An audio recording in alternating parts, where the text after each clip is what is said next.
आज चिंतन में मैं बात करना चाहूँगा दुखी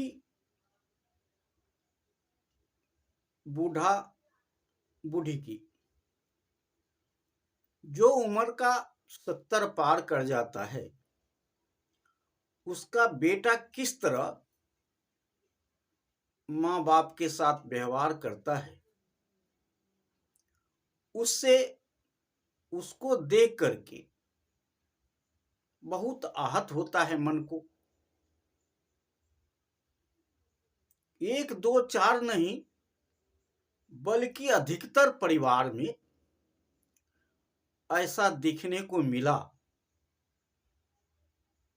कि बूढ़ी माँ बाप को बहुत बड़ा कष्ट हो रहा है। बेटा और बहू उसको किस तरह छोड़ देता है यह समझ नहीं आता है।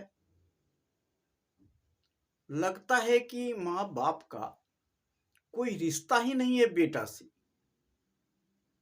इस तरह व्यवहार बेटा और बहू माँ बाप के साथ करने लगता है।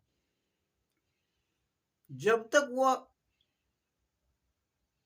काम काज करता रहता है तब तक बेटा तो आराम से उसे अपने पास रखता है, लेकिन जब वह काम करने लायक नहीं होता है तो बेटा माँ बाप को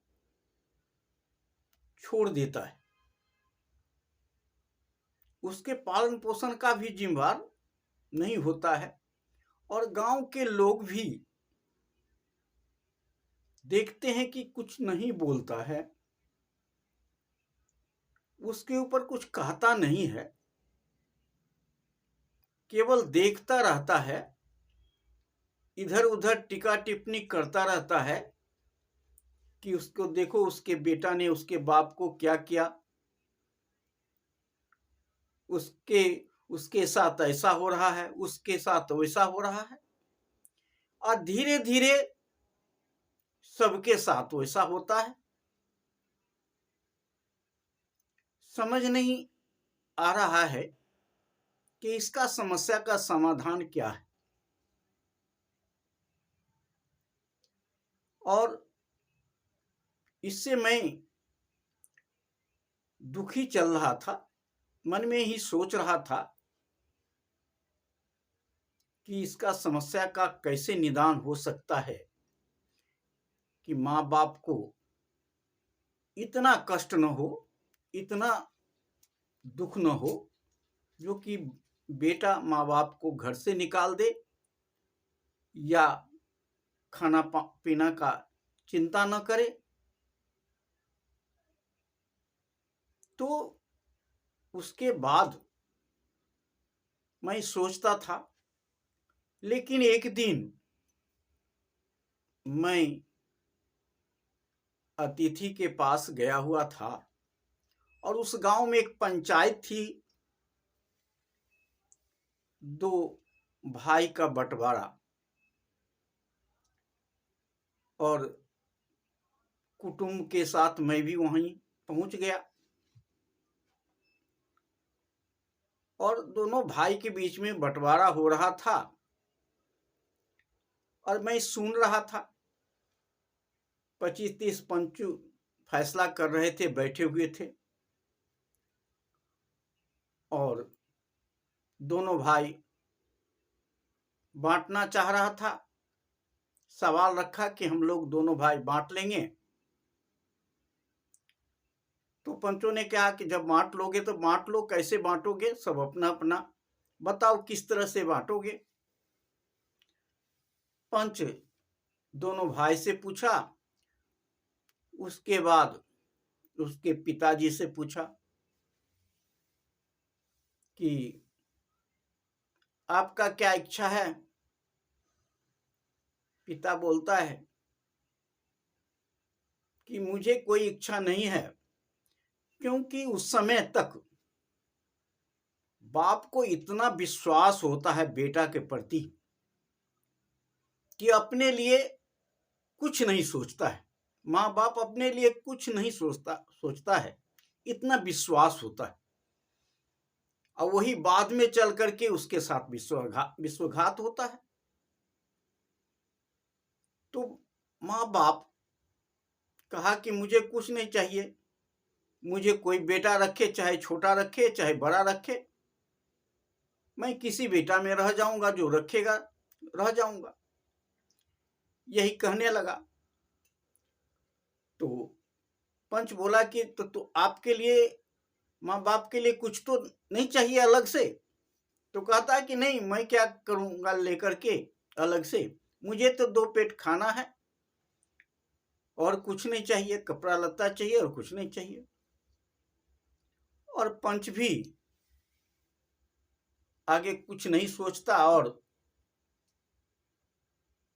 पूरी संपत्ति के 2 भागों में बांट देता है, घर द्वार को 2 भागों में बांट देता है। और फिर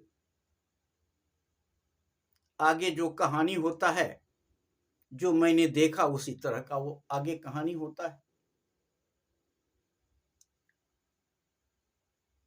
फिर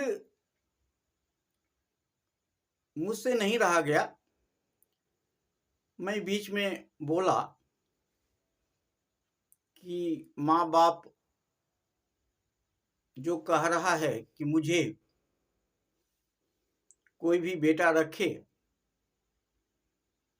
क्योंकि उस समय तो दोनों बेटा कहता है हमारे पास रह जाओ, माँ पिता को हम रखेंगे, माँ पिता को हम रखेंगे, क्योंकि जब तक वो काम करता रहता है तब तक तो माँ पिता को आराम से रखता है, लेकिन जब माँ पिता काम करने के लायक नहीं रहता है तो दोनों में से कोई भी उसे रखना नहीं चाहता। और इसी तरह समाज में 70 साल के बाद माँ बाप इधर उधर भटकता है,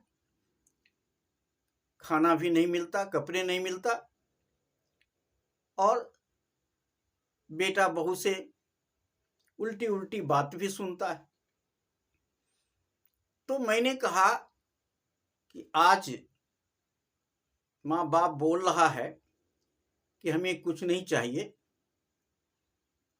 लेकिन पंच को इसमें विचार करना चाहिए। जैसा कि पंच भी देखे होंगे और मैं भी देखा हूं कि समाज में बूढ़े माँ बाप को बहुत ज्यादा कष्ट होता है और लड़के उसे देखभाल नहीं करता है। तो पंच को इस पर विचार करना चाहिए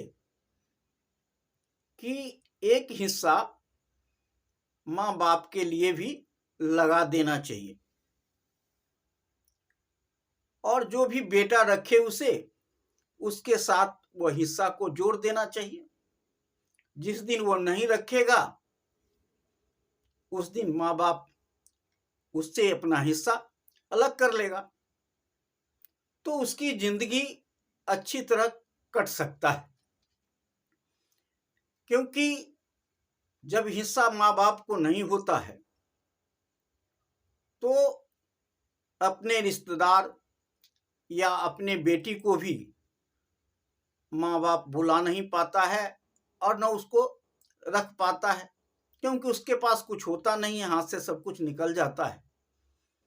तो बेटी भी सेवा करना चाहती है, लेकिन कहाँ आए, किसके पास आए, उसके पास कुछ नहीं रहता है। और बेटी के साथ बहू और बेटा का रिश्ता अच्छा नहीं रहता है, क्योंकि बेटी अगर माँ को सेवा करने के लिए आए तो भी बहू को दुख होता है।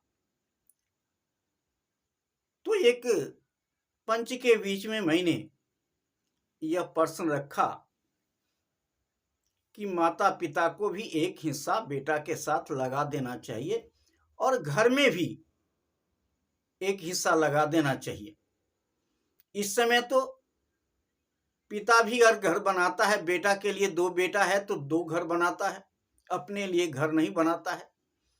लेकिन पिता को भी अब बेटा के साथ साथ अपने लिए भी घर बनाना चाहिए और पंच को भी चाहिए कि बेटा के साथ साथ माता पिता को भी हिस्सा लगा देना चाहिए, जिससे कि आने वाला समय में माता पिता को भटकना न पड़े, रोना न पड़े।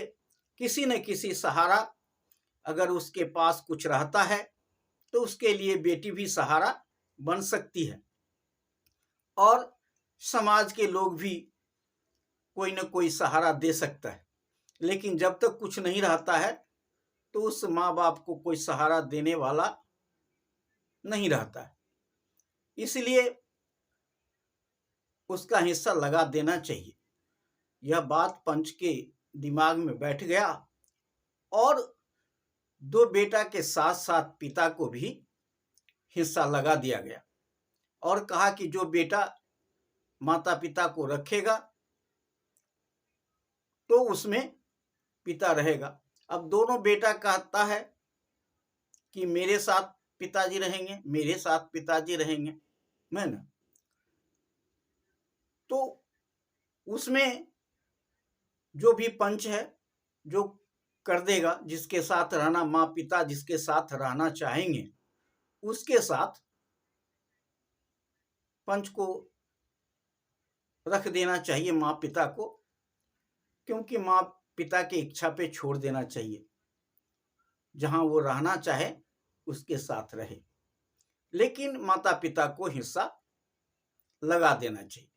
जब माता पिता गुजर जाएंगे तो फिर अपना दोनों बेटा का वो हिस्सा होगा ही, लेकिन जब तक माता पिता जिंदा हैं तब तक उनका हिस्सा अलग निकाल देना चाहिए पंच को। पंच ने ऐसा ही किया और माता पिता, बेटा के साथ माता पिता को भी हिस्सा लगा दिया और मुझे थोड़ी सी राहत मिली कि समस्या का समाधान यह हो सकता है।